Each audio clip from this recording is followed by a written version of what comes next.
sepanjang tempoh OPS Series 4.0 bersepadu yang bermula 16 Mac hingga 19 April, sebanyak 18,261 pemeriksaan dilaksanakan.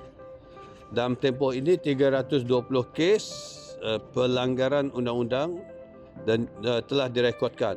Daripada jumlah kes tersebut, kes rampasan barangan kawalan melibatkan diesel 138 kes, petrol 77 kes, LPG 41 kes, minyak masak 35 kes, gula 22 kes dan tepung gandum 7 kes. Seramai 85 individu telah ditangkap bagi membantu siasatan. Ini adalah isyarat tegas kerajaan terhadap pihak yang cuba mengaut keuntungan haram atas subsidi rakyat.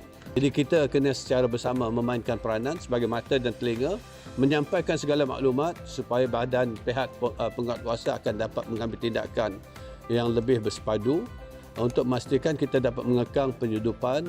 Yang penting ialah untuk kita memastikan keterjaminan bekalan pada rakyat kita sendiri, subsidi tidak disalahgunakan, akhirnya manfaat ini pada rakyat dan kita dapat memastikan kelangsungan kehidupan rakyat dan juga ekonomi kita akan terbela.